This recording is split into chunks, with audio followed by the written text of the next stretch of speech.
Si Vanjo Merano po ito ng panlasangpinoy.com. Magluto naman tayo ng beef stew.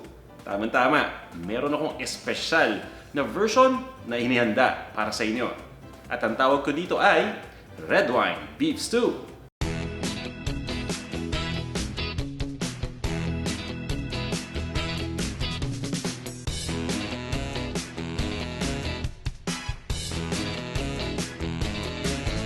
At para dito sa ating recipe, ito yung mga ingredients na gagamitin natin. Karne ng baka. At ang tawag sa part na gamit natin ay beef chop. Ito naman, yung red wine. Gagamit din tayo ng bacon. Chinop ko lang ito. Ito yung malilit na sibuyas na kung tawagin ay pearl onion. Ito naman yung carrot na hiniwa ko lang. Gagamit din tayo ng thyme, ng sibuyas na na-chop lang natin. Pati na rin ang bawang.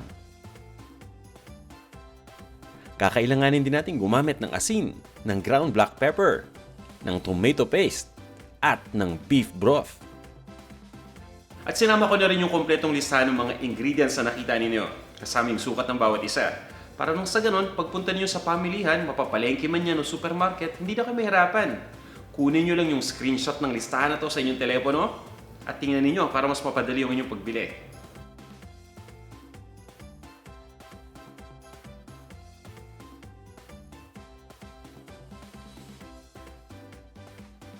Okay, ready na ba kayo? Alam niyo ako, ready na. Kaya tara, mag-umpisa na tayo. Magpapainit lang tayo ng isang cooking pot at ilagay na natin kaagad yung chopped na bacon. Simple lang ang gagawin natin.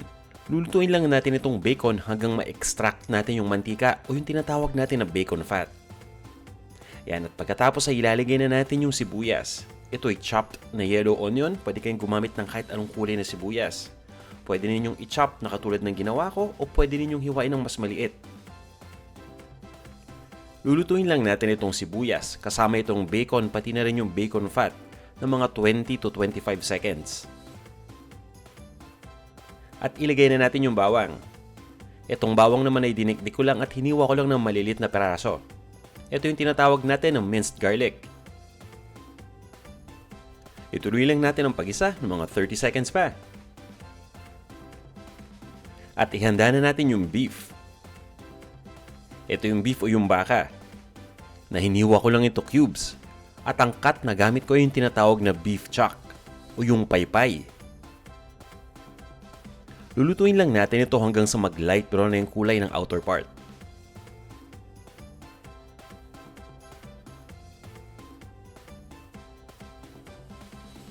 At ilagay na natin yung tomato paste.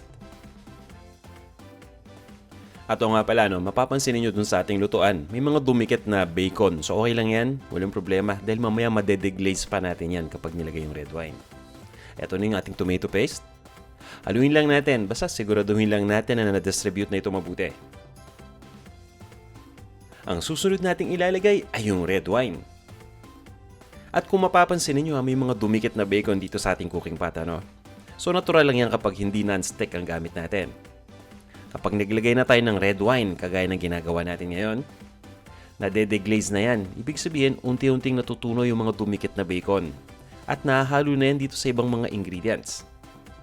Ang kagandahan dyan, yung mga bacon na yan na dumikit, napakalasa niyan, kaya lalong lumalasa itong ating dish. Haluin lang natin ito. At ilagay na rin natin yung beef broth. Pwede rin kayong gumamit ng beef stock. Kung gagamit kayo ng tubig, okay lang din. Ang suggestion ko lang, maglagay tayo ng isang perasong beef cube para mas maging malasa. Pabayaan lang natin kumulo itong mixture. At once na kumulo na, ilagay na natin yung carrot. Pagdating dito sa carrot, simple lang ang ginawa ko. Hiniwa ko lang ito diagonally ng maninipis na peraso. Haluin lang natin. At meron din tayong isang espesyal na ingredient na ginagamit para sa ating red wine beef stew. Ito yung thyme. Yan, nakakatulong itong thyme para magpasarap at magpabango dito sa ating dish.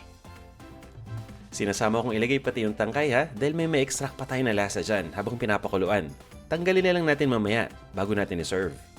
Yan, papakuluan lang natin itong beef ng mga 2 hours to 2.5 hours.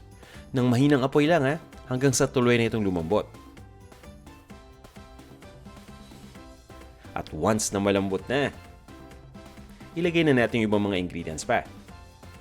At o nga pala, habang pinapakuluan yung beef, lalo na kung medyo matagal, huwag kayong mag-atupili maglagay ng tubig kung kailangan. Lalo na kung sa tingin ninyo natutuyuan na. Ilalagay ko na yung pearl onion. Ito yung sibuyas na maliliit. Nakakatulong to para magpalasa lalo dito sa ating dish. Iba pa to dun sa sibuyas na ginisa natin kanina. Kumbaga karagdagang onion flavor yung nabibigay nito. At ito na yung tangkay ng thyme, tinanggal ko na. Ngayon ay ready na tayo para timplahan itong ating beef stew. Haluin lang muna natin. Pagdating sa panimpla, simple lang ang ginagawa natin. Naglalagay lang ako dito ng asin. At pagdating sa dami ng asin, nasa sa inyo yan. So tikman muna natin para malaman natin kung gaano karami po yung kailangan. At ganun din sa paminta. Ito yung ating ground black pepper. Pwede kayong gumamit ng crushed na black pepper. Kung gusto ninyong masabaw na beef stew, okay na to. Para sa akin, pinapareduce ko pa ng kalahati. At o nga pala, bago ko makalimutan, yung red wine, hindi to nakakalaseng ha.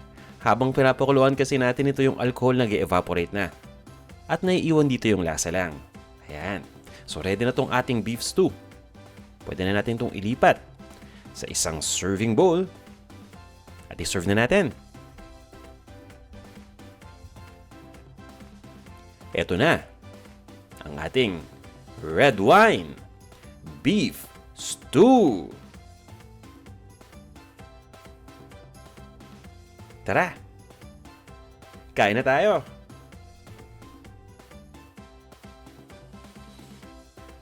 Ito na ang ating red wine beef stew. Ayan, nakakatakam. Pero bago natin tikman, upo muna ako. Bago natin tikman, may request sana ako sa inyo. Kung okay lang ha, gusto ko sanang malaman kung saan ka nanonood ngayong araw na to. Saan mo pinapanood tong ating video? Para lang at least alam ko. Dahil nga diba, napakarami nating kaibigan sa buong mundo. Sa Pilipinas, nako, sobra, ubod ng dami. Maraming salamat sa mga kababayan natin sa Pilipinas sa pagnood. Sa Middle East din. Napakarami nating mga kaibigan na nanonood, lalo-lalo na yung mga OFW na walang sawang magtrabaho para sa kanilang mga pamilya. Nako, yan yung mga saludo ko. At marami rin dito sa North America. Lalong-lalo na sa California, sa Illinois, at sa iba-ibang mga states, pati na rin sa Canada. So, gusto ko lang sanang malaman saan kayo ngayon. At, ayun, dito sa Panlasang Pinoy kasi, hindi lang naman to tungkol sa akin at sa ating niluluto. Tungkol din to sa inyo dahil community. So, mas maganda na at least may alam tayo sa isa't isa. Ayan. So, tikman na natin itong ating red wine beef stew. At dun sa mga hindi pa nakakagawa nito, huwag kayo matatakot. Dahil nga, sinabi ko kanina, no? Yung red wine, lasa lang ang nakukuha natin. Yung alcohol nag-evaporate yan habang niluluto. So, wala kayong dapat ikatakot. Walang malalasing dito.